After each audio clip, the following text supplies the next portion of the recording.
L'ospite della domenica, benvenuto, Giovanni Virgilio, regista, produttore catanese, complimenti, ha fatto più di 30 realizzazioni, più premiazioni, ha fatto veramente tantissime cose e adesso il 10 al cinema uscirà il suo ultimo più recente, diciamo, film intitolato I racconti della domenica. C'è Nino Frassica, ci sono un sacco di altri attori, prodotto dalla Movieside e coprodotto dalla Rai. Adesso sentiremo da Giovanni che cos'è la Movieside. Allora, innanzitutto questo qui è, forse vedremo anche la locandina se vogliamo, è la storia di un uomo che è cresciuto senza padre e che diventa poi il padre dei suoi concittadini, è vero? Eccolo qua, questo è Sì. I racconti della domenica.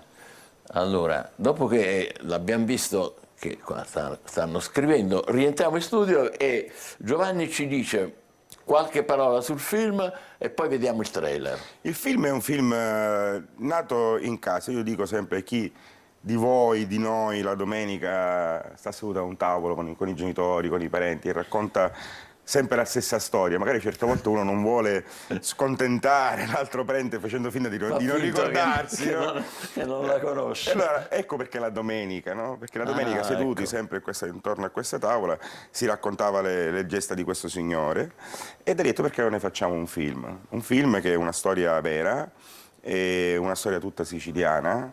È la storia di un uomo per bene, perché molto spesso c'è bisogno di raccontare figure siciliane per bene, perché siamo stati sempre abituati a vedere altri tipi di figure e noi siamo persone per bene e ci sono queste persone Come per no, bene. ci mancherebbe. Vediamo subito allora il trailer e poi vediamo chi è questa persona per bene.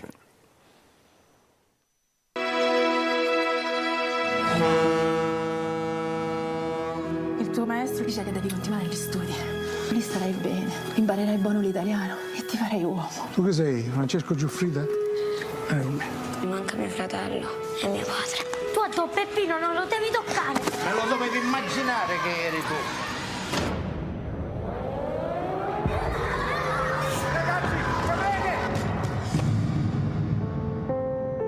Ragazzi, la guerra è finita. come stai pure? Mio zio si candida per diventare onorevole. Porterò finalmente la Sicilia nel futuro! Ma perché non me l'hai detto che venivi? È mio fratello. Piacere, Francesco. Maria. Maria. Caro padre, voglio dedicarmi alla politica. È bravo il mio sindaco! Ma che dici? A chi ti ha messo lì? Ricordati che hai un potere e quindi devi rendere conto a tanti. Se non ti conoscessi da tanti anni, ti direi che queste due parole mi suonerebbero come una minaccia. Ma tu pensi veramente che puoi voltare le spalle così al partito? Queste persone non si permettono di comandare a casa mia! Caro adorato figlio, se mi vuoi scrivere, fallo di domenica, perché è di domenica che mi penserai. I racconti della domenica di Giovanni Virgilio, che è qui con noi, il nostro ospite, dal 10 al cinema. Abbiamo riconosciuto Nino Frassica, Alessio Vassallo, Stella Egitto, Paolo Briguglia e tanti altri. È la storia di un uomo per bene, lo dicevamo prima, che poi fa un sacco di cose. Sì, è un uomo, è un giovane cresciuto senza il padre, che non dimentica dove è venuto, perché non era un'estrazione di famiglia molto importante o altro, e con i soldi del padre riesce ad andare in questo collegio, dove incontra appunto Nino Frassica, Don Peppino, e lì c'è anche un misto tra la borghesia e la gente che viene dal popolo. Lui è stato un ragazzo fortunato e negli anni non ha dimenticato la sua fortuna e soprattutto i ragazzi meno fortunati, cioè certo. I suoi amici che ai tempi, i suoi amichetti ancora in quegli anni lavoravano nei campi, non c'era un'istruzione. Lui arriva al punto di arrivare a laurearsi e dice no, dice mi fermo, mi voglio dedicare alla politica. Si dedica alla politica e da lì, non dimenticando il suo passato, e comincia a aiutare le persone, sacrifica se stesso e diventa sindaco, perché poi a un certo punto abbiamo visto sei stato eletto, no? Dice sei sindaco. Sì, il sindaco, che poi è il lavoro più difficile che c'è, nel senso che il primo cittadino è il primo approdo per la gente, no? Poi in quegli anni il sindaco era diverso, una cosa diversa, c'è anche una bella storia d'amore all'interno. C'è un sacco di roba, davvero. Molto. E i racconti della domenica, perché i racconti della domenica? Già l'avevi accennato prima. Sì, la storia nasce così, però diciamo tutto non si può dire, però sono delle azioni che lui compie la domenica e che poi vedremo nel film. Lo vedremo dal 10 al cinema. I racconti della domenica di Giovanni Virgilio. Giovanni, ma la Movieside, che è una casa di produzione che non ti è lontana, vero? No, la Movieside è la mia casa di produzione che nasce nel 2008.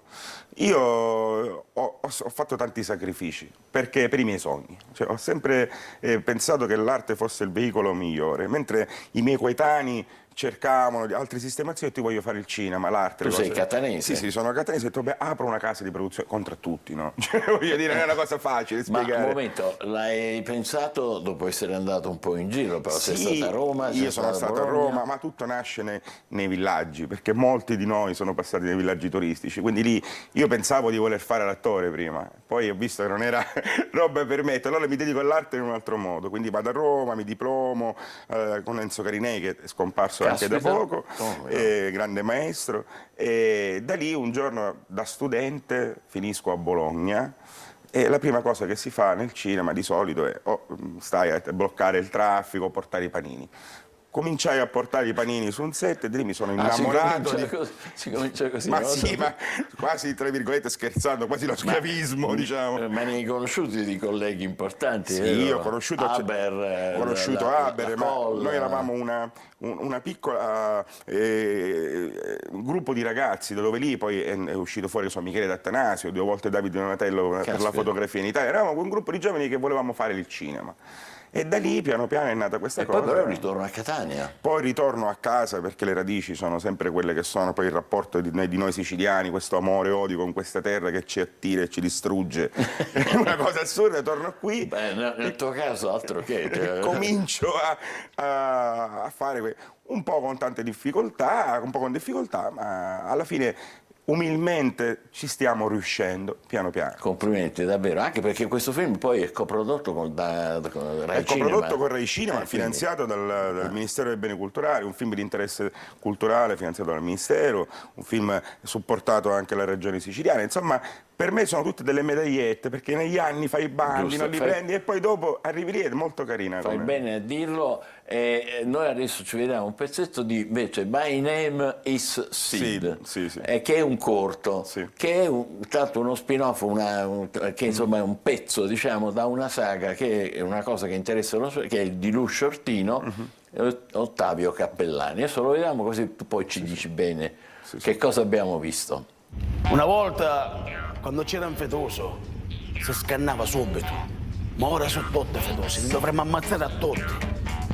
E mio nonno mi dice che non è possibile allortare se mano con gente come questa.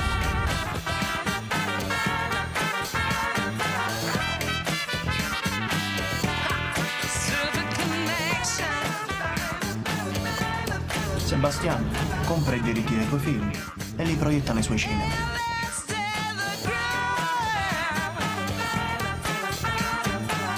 E anche se non ci dovesse andare nessuno, Sebastiano registra un incasso come se i cinema fossero pieni. Noi su questi soldi paghiamo regolarmente le tasse. E i soldi sono puliti. Allora, questo è una saga, raccontaci un po' di Lucio Ortino. My Name is Sid nasce da un incontro con questo scrittore geniale, che Ottavio è geniale, e io ho detto, guarda, ma avevo letto il libro, ho detto, ma ero veramente giovanissimo, perché 2011 sono 11 anni fa, nel senso, poi mi ritrovai e vedo la scritta in concorso al Festival di Venezia, è stata una cosa pazzesca, lì ci sarebbero aneddoti da raccontare. Emozioni forti, diciamo. Ma anche stratagemmi per far finta di non essere poveri, diciamo, andando a Venezia, tutta una storia, forse un giorno ci farò un film veramente su questa cosa.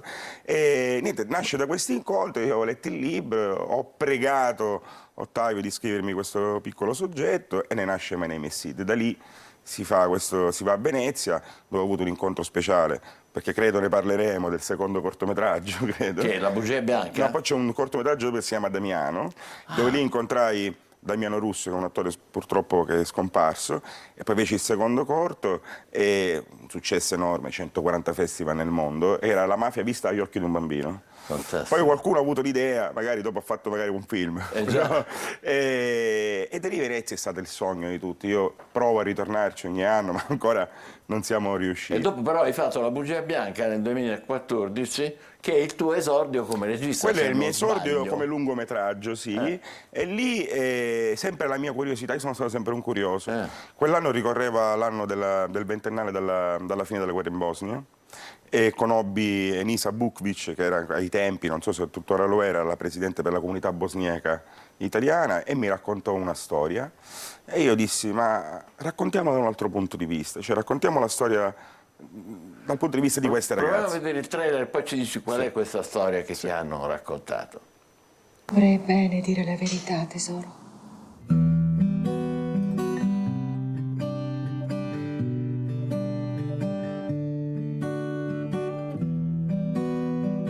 Guida una strana furgoncina verde e gira per la città.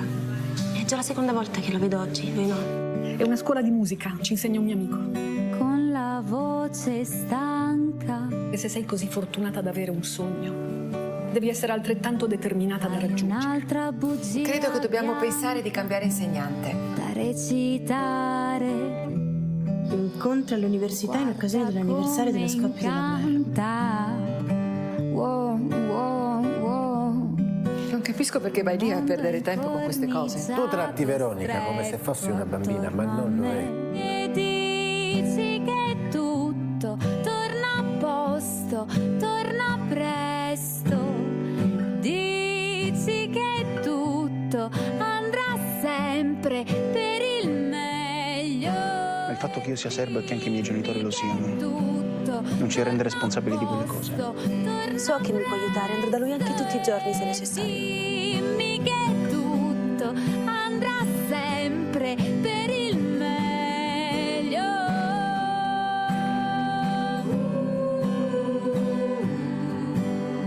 Mamma, so tutto.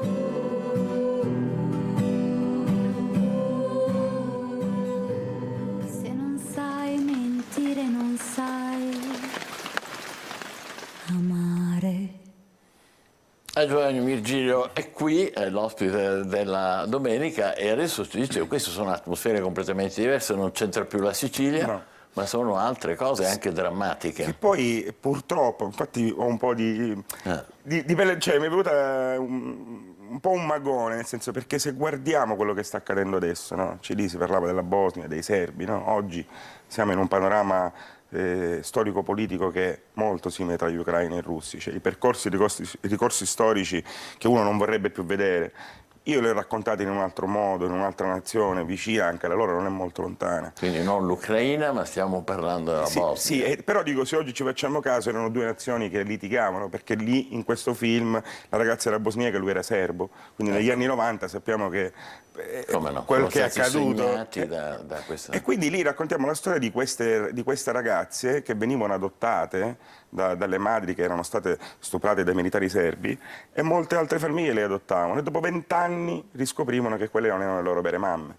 E La bugia bianca è stata questa, era una bugia a fin di bene del film, e vedo che ci sono anche, c'è sempre Alessio Vassallo, ci sono degli attori in quello che abbiamo visto che tornano. Sì, tornano, abbiamo lavorato assieme agli altri. La bugia bianca è un film molto sensibile, il primo, non con molte difficoltà, e ogni rivederlo mi emoziona. La casa di produzione però l'hai creata a Catania dopo quel film, giusto? Sì, l'ho creata, no, dopo La bugia bianca, la Movie Studio nasce proprio molto tempo prima. Però la tenevo, come dire, anche un po' di vergogna, nel senso, ero giovane, veramente, considerando che io ho 39 anni, quindi complimenti, ne avevo 28, 27, insomma... E la tenevi da parte un po'? Sì, perché sai, quella cosa un po' tra l'umiltà, all'inizio in Sicilia il lavoro dell'arte è difficile farlo, molto spesso per i grandi, per i genitori è un gioco, non è un vero e proprio lavoro. Cioè, è a rischio, ed è a rischio. Noi abbiamo infatti io molto spesso vado nelle scuole e dico a questi ragazzi, proprio in questo periodo storico, fate quello che vi piace, inseguite i vostri sogni e poi con la coscienza di sapere che se ci arrivi prosegui, se no puoi anche tornare indietro. Però poi Catania ti ha dato soddisfazione. Catania mi ha dato soddisfazione, ma come tutte le città di provenienza, Nemo profeta in patria, certe volte, gioie e dolori, però è sempre la mia città, è una città che io amo. E invece quelli che vanno via, allora, perché ci sono tanti ragazzi che dicono, giovani, che dicono, non solo Catania. No, l'Italia purtroppo sta vivendo questo dramma. E anche l'Italia. Sì. Va bene, ora se vanno in Europa... Però che esperienza è di questa qua? Allora io loro che vanno via sotto un certo punto di vista lo capisco, non è mollare, non è forse anche un pochettino accelerare i tempi. Io tempo non ne ho perso, però è stato veramente difficile, ci vuole veramente coraggio per fare qualcosa in cui si crede nella propria terra e in Italia, che è un paese in questo momento che nei confronti dei giovani va un po' in retromarcia. Quindi le opportunità forse, questo? Sì, le opportunità sì, è più agevolata la cosa. Qui o ti metti in testa, io prima di iniziare questo film non avevo la barba bianca, no? Cioè, o ti metti in testa di stare qui e provarci. Senti, poi è arrivato Malarazza, che ha avuto una nomination al David Donatello e che è ambientato a Catania, giusto? Stavolta non sbaglio, vediamo il trailer. Dai. I nostri padri hanno costruito l'impero. Peccato che qualcuno nel tempo non è riuscito a tenersi il lussetto.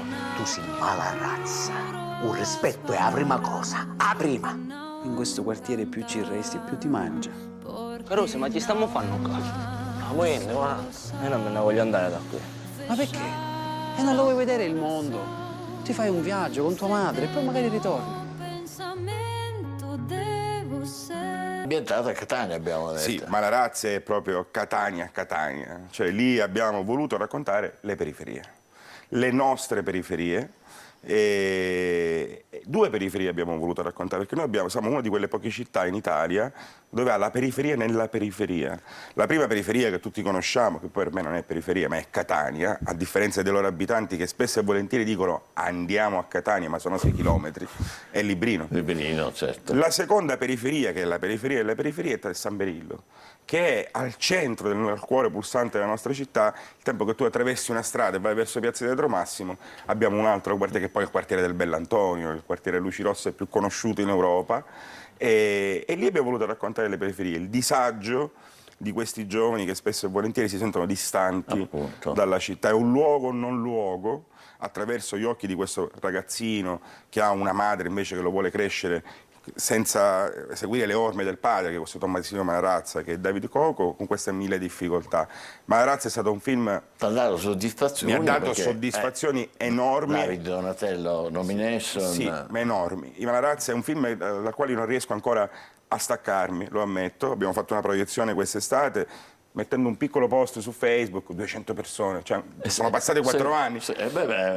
Meritato, meritatissimo. Senti, la legalità c'entra o non c'entra? Sì, la legalità c'entra. Noi abbiamo scritto una sceneggiatura dove non volevamo che i ragazzi potessero emulare i nostri ragazzi. E quindi è una storia triste, dura, fortissima, che ti dà proprio una sberla fortissima in faccia mettendoti la realtà davanti, però nessuno di loro poteva mai emulare, come in altri film del genere, questi giovani. Ma i ragazzi però, guardi, i social, c'è un'altra, come dire, facilità di comunicazione visiva. Tu che dici su questo? Io dico, i social sono molto importanti, ma siamo schiavi anche da essi. I social ci hanno portato a una situazione dove la nostra soglia d'attenzione non supera il minuto, perché tutte le notizie che noi abbiamo... Non si stanca. Sì, perché ci bombardano, ma anche molte piattaforme, molte situazioni fanno dei film a 40 minuti. Chi fa cinema è un pensatore, quindi ha bisogno di pensare e sviluppare le sue cose. Io parlo del cinema d'autore, soprattutto, che poi è quello che faccio io. E quella è una battaglia pesante. È una sfida. È una sfida molto forte. I prodotti vengono fatti così, considerate che i prodotti vengono fatti studiando anche un viaggio in treno. Cioè, non è una cosa facile. Spero, come disse Battiato, per citare Battiato, che il mondo ritorni a quote più normali. Giusto, giusto. Senti, l'Ucraina, ne parlavamo prima, non ti tenta?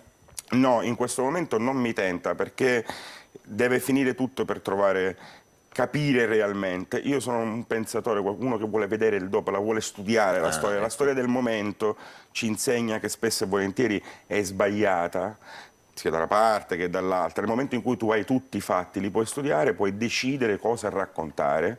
E questo, attenzione, non sto dicendo che è sbagliato il conflitto, quello che accade. No, ma lo studio della storia vera, molto spesso sono siamo trovati le tue elaborazioni, a scrivere delle cose, gli storici, che poi dopo l'abbiamo dovuto rivalutare. Io vorrei prendermi del tempo per pensare su quello che sta accadendo. Cosa che oggi non si fa molto, si va molto sull'immediatezza. Allora ti chiedo ovviamente quali sono i tuoi progetti, a cosa stai lavorando? Io intanto sto lavorando alla Sicilia, lo ammetto. Cioè, lo ammetto. Perché lavoro alla Sicilia? Perché io credo che questo film, che racconta un siciliano per bene, una Sicilia no mafia, una Sicilia di ricostruzione, di allegria, di voglia di fare, con i suoi compromessi, con le sue... nel momento della sua ricostruzione racconta 40 anni di storia, dal 39 fino alla morte di Aldo Moro.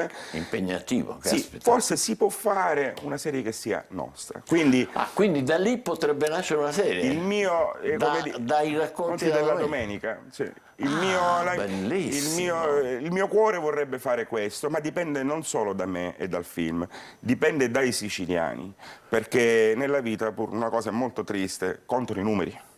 Se noi andiamo in tanti a vedere questo film, abbiamo i numeri, possiamo proporre di poter fare una serie nostra, con attori nostri che parlano la nostra lingua. Quindi è il successo che può determinare anche, e funziona così anche un meccanismo di mercato. Il numero di ascolti. Non conosciamo. È il numero di ascolti su questo. Che vale anche se uno si propone per fare una serie. Noi abbiamo un buon seguito, mettiamolo in TV, proviamo a fare questo. E questo in quel caso lo faresti con la tua casa di produzione, con la Movieside? Sì, io mi appoggerei anche ad altri, ovviamente. Le porte, io mi piace lavorare con tutti, ovviamente in testa la RAI, proveremo con la RAI cosa fare e capiremo se si può fare. Dipende da noi. Io ci ho messo la salute perché il film è stato bloccato dal Covid, ho preso insomma 4 anni ci sono stato in mezzo a tutto quello che è successo. Sì, immagino anche interruzioni e tutto. Allora un grandissimo in bocca al lupo, grazie per essere stato con noi. Giovanni Virgilio, che intanto prima della serie noi ci possiamo vedere il film, il 10, i racconti della domenica. Grazie ancora. Grazie a voi, grazie.